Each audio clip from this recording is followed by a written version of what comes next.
जय श्री श्याम भक्तों। आज हम श्री सत्यनारायण भगवान जी की कथा का स्मरण करेंगे। बोलिए सतदेव भगवान की जय, सत्यनारायण भगवान की जय। एक समय नैमिषारण्य तीर्थ में सौनकादि 88,000 ऋषियों ने श्री सुत जी से पूछा, हे प्रभु, इस कलयुग में वेद विद्या रहित मनुष्य को प्रभु भक्ति किस प्रकार मिलेगी तथा उनका उद्धार कैसे होगा। हे मुनि श्रेष्ठ, कोई ऐसा तप बताइए जिसमें थोड़े समय में ही पुण्य प्राप्त हो तथा मनवांछित फल मिले। वह कथा सुनने की हमारी इच्छा है। सर्वशास्त्र ज्ञाता श्री सुत जी बोले, हे वैष्णवों, मैं पूज्य आप सबने प्राणियों के हित की बात पूछी है, अतः मैं उस श्रेष्ठ व्रत को आप लोगों को बताऊंगा जिस व्रत को नारद जी ने लक्ष्मी नारायण जी से पूछा था और श्री लक्ष्मीपति ने मुनि श्रेष्ठ नारद जी से कहा था। सो ध्यान से सुनो। एक समय योगीराज नारद जी ने दूसरों के हित की इच्छा से अनेक लोकों में घूमते हुए मृत्यु लोक में आ पहुंचे। यहाँ अनेक योनियों में जन्मे हुए प्राय सभी मनुष्य के अपने कर्मों द्वारा अनेकों दुखों से पीड़ित देखकर सोचा, किस यत्न के करने से निश्चय ही मानव के दुखों का नाश हो सकेगा। ऐसा मन में सोचकर विष्णु लोक को गई।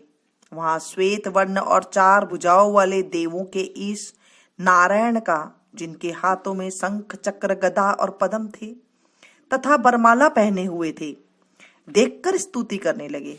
हे भगवान, आप अत्यंत शक्ति से संपन्न हैं। मन तथा वाणी भी आपको नहीं पा सकती। आपका आदि मध्य अंत नहीं है। निर्गुण स्वरूप सृष्टि के कारण भक्तों के दुखों को नष्ट करने वाले हो। आपको मेरा नमस्कार है।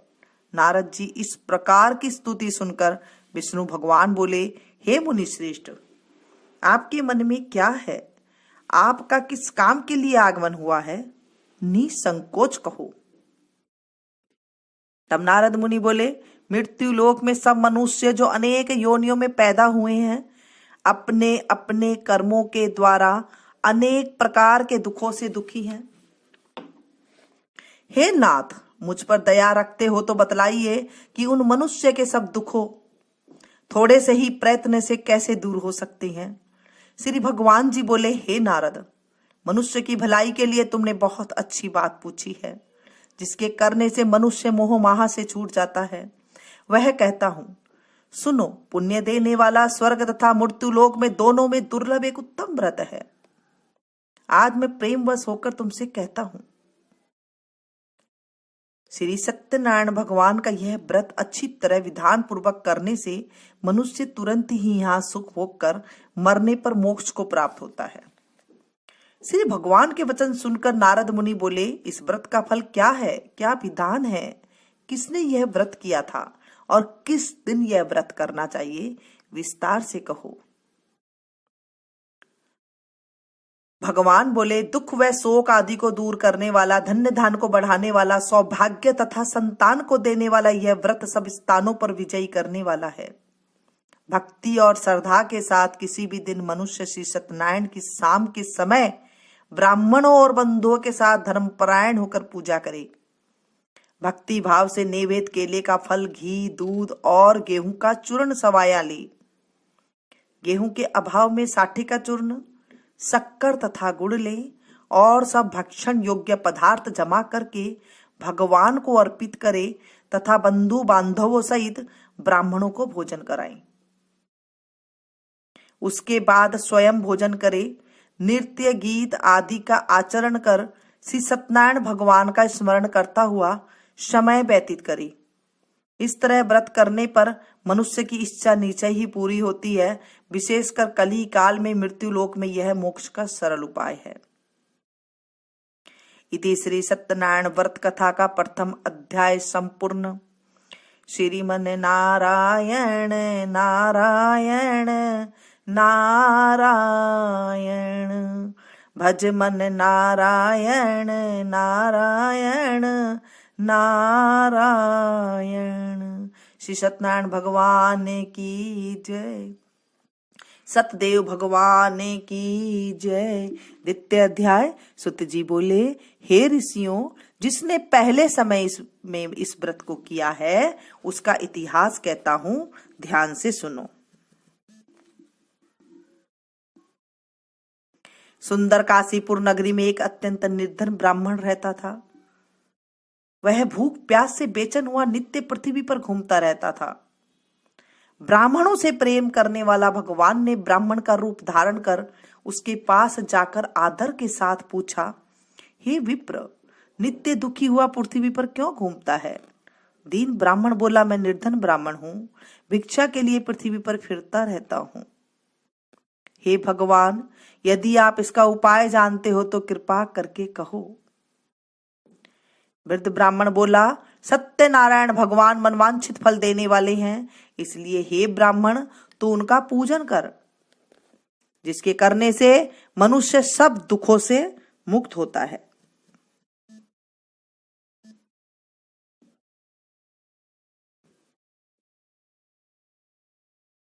ब्राह्मण को व्रत का सारा वृत्तांत बतलाकर बुरे ब्राह्मण का रूप धारण करने वाले श्री सत्यनारायण भगवान अंतर्ध्यान हो गए।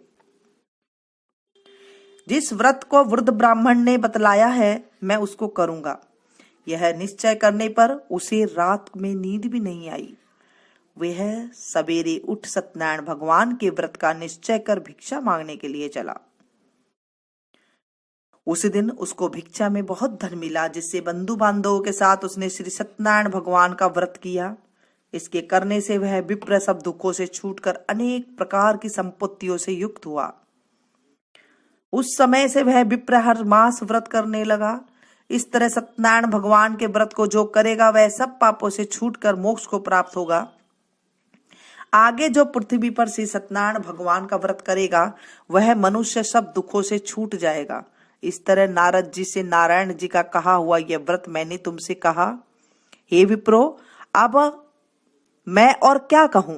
ऋषि बोले, हे मुनिवर, संसार में उस विप्र से सुनकर और किस किस ने इस व्रत को किया वह हम सब सुनना चाहते हैं। इसके लिए हमारे मन में श्रद्धा है। सुत जी बोले, हे मुनियों, जिसने इस व्रत को किया है वह सब सुनो। एक समय वह विप्र धन और ऐश्वर्य के अनुसार बंधु बांधवों के साथ व्रत करने को तैयार हुआ। उसी समय एक लकड़ी बेचने वाला बूढ़ा आदमी आया और बाहर लकड़ियों को रखकर विप्र के मकान में गया। प्यास से दुखी लकड़हारा उनको व्रत करते देखकर विप्र को नमस्कार कर कहने लगा, आप यह क्या कर रही हैं और इसके करने से क्या फल मिलता है? कृपया मुझे भी बताओ। ब्राह्मण ने कहा, सब मनोकामनाओं को पूर्ण करने वाला यह श्री सत्यनारायण भगवान का व्रत है। इसकी ही कृपा से मेरे यहाँ धन्य धान्य की वृद्धि हुई है। विप्र से इस व्रत के बारे में जानकर लकड़हारा बहुत प्रसन्न हुआ। चरनामत ले और प्रसाद खाने के बाद अपने घर को गया। लकड़हारे ने अपने मन में यह प्रकार का संकल्प किया कि आज गांव में लकड़ी बेचने से जो धन मिलेगा उसी से श्री सत्यनारायण भगवान का उत्तम व्रत करूंगा। यह मन में विचार कर वह बूढ़ा आदमी लकड़ियां अपने सिर पर रखकर जिस नगर में धनवान लोग रह रहे थे वह ऐसे सुंदर नगर में गया। उस रोज वहां पर उसे उन लकड़ियों के दाम पहले दिनों से चौगुना मिले। तब वह बूढ़ा लकड़हारा दाम ले और अति प्रसन्न होकर पके केले की फली, शक्कर, घी, दूध, दही और गेहूं का चूर्ण इत्यादि श्री सत्यनारायण भगवान के व्रत की कुल सामग्रियों को लेकर अपने घर गया। फिर उसने अपने भाई बंधुओं को बुलाकर विधि के साथ भगवान जी का पूजन और व्रत किया। उस व्रत के प्रभाव से वह बूढ़ा लकड़हारा धन, पुत्र आदि से युक्त हुआ और संसार के समस्त सुख भोग कर बैकुंठ को चला गया। इति श्री सत्यनारायण व्रत कथा का द्वितीय अध्याय संपूर्ण। श्रीमन नारायण नारायण नारायण, भज मन नारायण नारायण नारायण। श्री सत्यनारायण भगवान की जय, सतदेव भगवान की जय। तृतीय अध्याय। सुत जी बोले, हे श्रेष्ठ मुनियों, अब आगे की कथा कहता हूँ। पहले समय में उल्का मुख नाम का एक बुद्धिमान राजा था। वह सत्यवक्ता और जितेंद्रिय था। प्रतिदिन देवस्थानों पर जाता तथा गरीबों को धन देकर उनके कष्ट को दूर करता था। उसकी पत्नी कमल के समान मुख वाली और सती साध्वी थी। भद्रशिला नदी के तट पर उन दोनों ने श्री सत्यनारायण भगवान का व्रत किया। उस समय वहां एक साधु नामक वेश्य था। उसके पास व्यापार के लिए बहुत सा धन था। राजा को व्रत देखकर वह विनय के साथ पूछने लगा, हे राजन, भक्ति तो चित्त से ये आप क्या कर रहे हैं? मेरी सुनने की इच्छा है, सो आप मुझे बतलाइए। राजा बोले, हे साधु, अपने बांधवों के साथ पुत्र आदि की प्राप्ति के लिए यह महाशक्तिवान श्री सत्यनारायण भगवान का व्रत व पूजन किया जा रहा है। राजा के वचन सुनकर साधु आदर से बोला, हे राजन, मुझसे इसका सब विधान कहो। मैं भी आपके कथानुसार इस व्रत को करूंगा। मेरे भी कोई संतान नहीं है और इससे निश्चय ही होगी। राजा से जब विधान सुन व्यापार से निवृत्त तो वह आनंद के साथ घर गया। साधु ने अपनी पत्नी से संतान देने वाले उस व्रत का वर्णन सुनाया और कहा, जब मेरी संतान होगी तब मैं इस व्रत को करूंगा। साधु ने ऐसे वचन अपनी पत्नी लीलावती से कहे। एक दिन उसकी पत्नी लीलावती पति के साथ आनंदित हो सांसारिक धर्म में प्रभुत्व होकर श्री सत्यनारायण भगवान की कृपा से गर्भवती हो गई तथा 10वें महीने में उसके एक सुंदर कन्या का जन्म हुआ। दिनों दिन वह इस तरह बढ़ने लगी जैसे शुक्ल पक्ष का चंद्रमा बढ़ता है। कन्या का नाम कलावती रखा गया। तब लीलावती ने मीठे शब्दों में अपने पति से कहा, जो आपने संकल्प किया था कि सत्यनारायण भगवान का व्रत करूंगा, अब आप उसे करिए। साधु बोला, हे प्रिय, इसके विवाह पर करूंगा। इस प्रकार अपनी पत्नी को आश्वासना दे वह नगर को गया। कलावती प्रति ग्रह में वृद्धि को प्राप्त हो गई। साधु ने जब नगर में सखियों के साथ अपनी पुत्री को देखा तो तुरंत ही दूत को बुलाकर कहा, पुत्री के लिए कोई सुयोग्य वर देख कर लाओ। साधु की आज्ञा पाकर दूत कंचन नगर पहुंचा और वहां पर देखभाल कर लड़की के लिए सुयोग्य बाणिक पुत्र ले आया। उस सुयोग्य लड़के को देखकर साधु ने अपने बंधु बांधवों सहित प्रसन्नचित अपनी पुत्री का विवाह उसके साथ कर दिया। किंतु दुर्भाग्य से विवाह के समय भी उस व्रत को करना भूल गया। तब श्री भगवान क्रोधित हो गए और शाप दिया, तुम्हें दारुण दुख प्राप्त होगा। अपने कार्य में कुशल साधु बनिया जमाता सहित समुद्र के समीप स्थित होकर रत्नसारपुर नगर में गया और वहां दोनों ससुर जमाई चंद्रकेतु राजा के उस नगर में व्यापार करने लगे। एक बार भगवान ने श्री सत्यनारायण की माया से प्रेरित कोई चोर राजा का धन चुरा कर भागा जा रहा था, किंतु राजा के दूतों को आता देखकर चोर ने घबराकर भागते हुए राजा के धन को वहीं चुपचाप रख दिया जहां ससुर जमाई ठहरे हुए थे। जब दूतों ने उस साधु वैश्य के पास राजा का धन को देखा तो उन दोनों को पकड़ राजा के समीप ले जाकर बोले, हम इन दोनों चोरों को पकड़कर लाए हैं, अब हमें क्या करना है, आज्ञा दे। राजा की आज्ञा से उन्हें कारावास में डाल दिया और उनका धन छीन लिया। श्री सत्यनारायण भगवान के श्राप द्वारा उनकी पत्नी भी घर पर बहुत दुखी हुई और उनके घर पर जो धन रखा था उसे भी चोर चुरा कर ले गए। शारीरिक व मानसिक पीड़ा तथा भूख प्यास से अति दुखी हो अन्न की चिंता में कलावती एक ब्राह्मण के घर गई। वहां उसने श्री सत्यनारायण भगवान का व्रत होते देखा। फिर कथा सुनी तथा प्रसाद ग्रहण कर रात को घर आई। माता ने कलावती से कहा, हे पुत्री, तू अब तक कहाँ रही और तेरे मन में क्या है? कलावती बोली, हे माता, मैंने एक ब्राह्मण के घर में श्री सत्यनारायण भगवान का व्रत देखा है। कन्या के वचन सुनकर लीलावती भगवान के पूजन को तैयार करने लगी। लीलावती भगवान का पूजन जब तैयार करने लगी तो लीलावती ने परिवार और बांधवों सहित श्री सत्यनारायण भगवान के पूजन किया और वर मांगा, मेरे पति और दामाद शीघ्र आ जाएं। साथ में ही प्रार्थना की कि हम सबका अपराध क्षमा करो। श्री सत्यनारायण भगवान इस व्रत से संतुष्ट हो गए और राजा चंद्रकेतु को सपने में दर्शन देकर कहा, हे राजन, दोनों वेश्यों को प्रात ही छोड़ दो और उनका सारा धन जो तुमने लिया है उन्हें वापस दे दो, नहीं तो मैं तुम्हारा धन, राज्य, पुत्रादि नष्ट कर दूंगा। राजा से ऐसा कहकर भगवान अंतर्ध्यान हो गए। प्रातःकाल राजा चंद्रकेतु ने सभा में अपना स्वप्न सुनाया। फिर दोनों बाणिक पुत्र को कैद से मुक्त कर सभा में बुलाया। दोनों ने आते ही राजा को नमस्कार किया। राजा मीठे वचनों में बोला, हे महानुभाव, भाग्यवश ऐसा कठिन दुख तुम्हें प्राप्त हुआ है, अब तुम्हें कोई भय नहीं है। ऐसा कहकर राजा ने उनको नए नए वस्त्राभूषण पहनाए तथा उनका जितना धन लिया था उससे दुगना धन देकर आदर से विदा किया। दोनों वैश्य अपने घर को चल दिए। इति श्री सत्यनारायण व्रत कथा का 3 अध्याय संपूर्ण। श्रीमन नारायण नारायण नारायण, भज मन नारायण नारायण नारायण। श्री सत्यनारायण भगवान की जय, सतदेव भगवान की जय। 4 अध्याय। सुत जी बोले, वैश्य ने मंगलाचार करके यात्रा आरंभ की और अपने नगर को चल दिए। उसने थोड़ी दूर निकलने पर दंडी वेशधारी श्री सत्यनारायण से उनसे पूछा, हे साधु, तेरी नाव में क्या है? अभिमानी वाणिक हंसता हुआ बोला, हे दंडी, आप क्यों पूछ रहे हो? क्या धन लेने की इच्छा है? मेरी नाव में तो बेल और पत्ते भरे पड़े हैं। वैश्य का कठोर वचन सुनकर श्री भगवान ने कहा, तुम्हारा वचन सत्य हो। दंडी ऐसा कहकर वहां से दूर चले गए और कुछ दूर जाकर समुद्र के किनारे बैठ गई।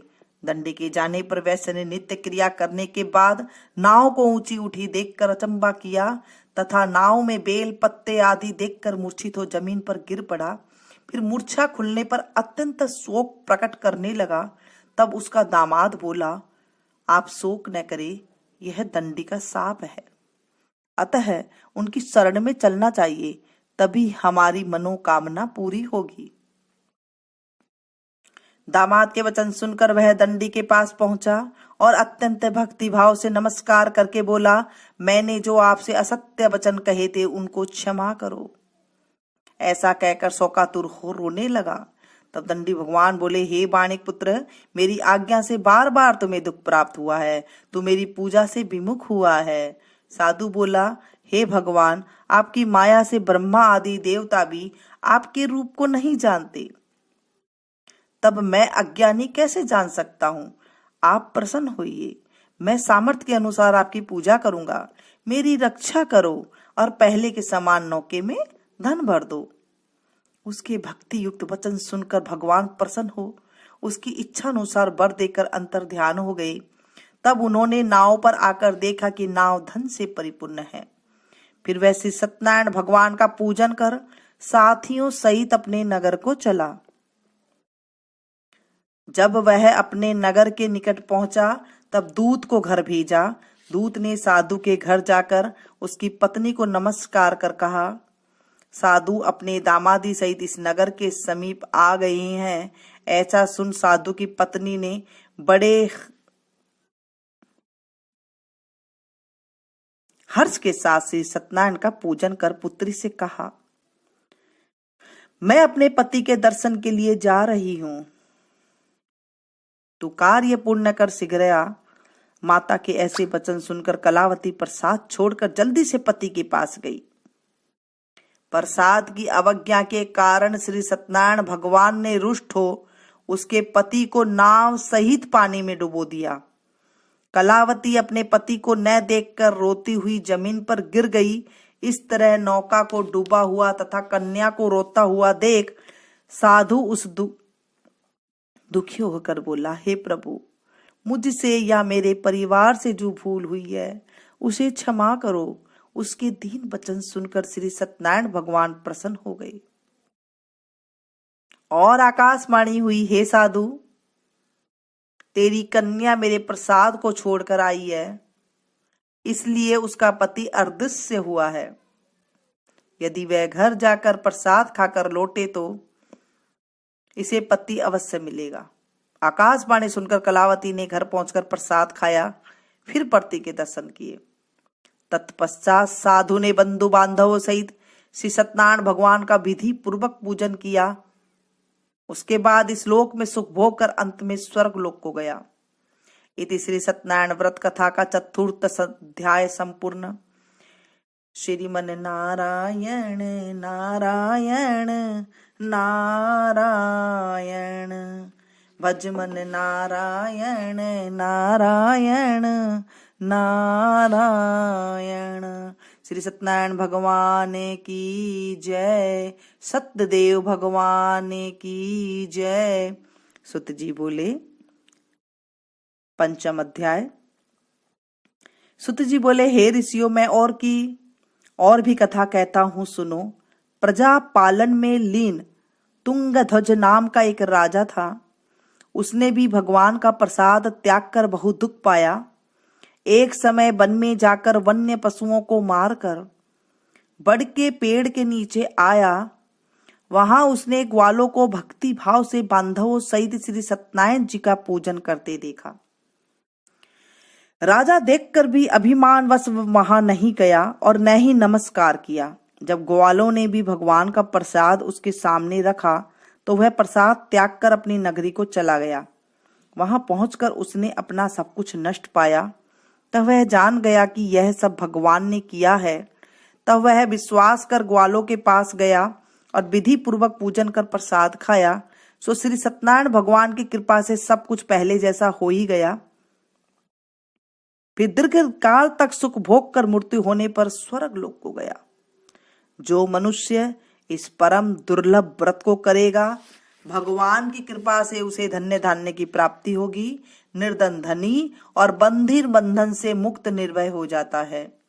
संतानहीनों को संतान प्राप्त होती है तथा सब मनोरथ पूर्ण होकर अंत में वैकुंठ धाम को जाता है। जिन्होंने पहले इस व्रत को किया है, अब उनके दूसरे जन्म की कथा कहता हूं। वृद्ध सतानंद ब्राह्मण ने सुदामा का जन्म लेकर मोक्ष को पाया। लकड़हारे ने अगले जन्म में निषाद बनकर मोक्ष प्राप्त किया। उल्का मुख नाम का राजा दशरथ होकर बैकुंठ को प्राप्त हुआ। साधु नाम के वैश्य ने मोरध्वज बनकर अपने पुत्र को आरे से चीरकर मोक्ष को प्राप्त किया। महाराज तुंगध्वज ने स्वयंभू होकर भगवान में भी भक्ति युक्त हो कर्म कर मोक्ष प्राप्त किया। इति श्री सत्यनारायण व्रत कथा का पंचम अध्याय संपूर्ण। श्रीमन नारायण नारायण नारायण, भजमन नारायण नारायण नारायण। श्री सत्यनारायण भगवान की जय। अब हम भगवान जी सत्यनारायण भगवान जी की आरती करेंगे।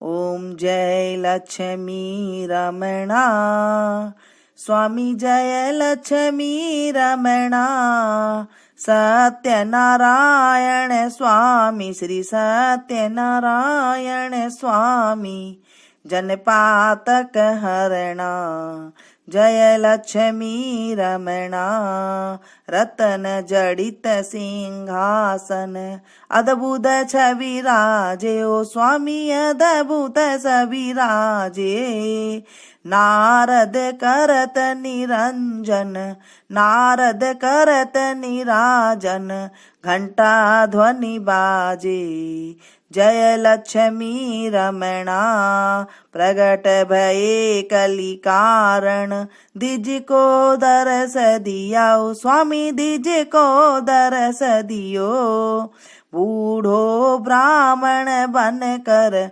बूढ़ो ब्राह्मण बन कर कंचन महल कियो, जय लक्ष्मी रमणा, दुर्बल भील कठारो, जिन पर कृपा करी, स्वामी जिन पर कृपा करी, चंद्रचूड़ एक राजा, चंद्रचूड़ एक राजा, तिनकी विपत्ति हरी, जय लक्ष्मी रमणा।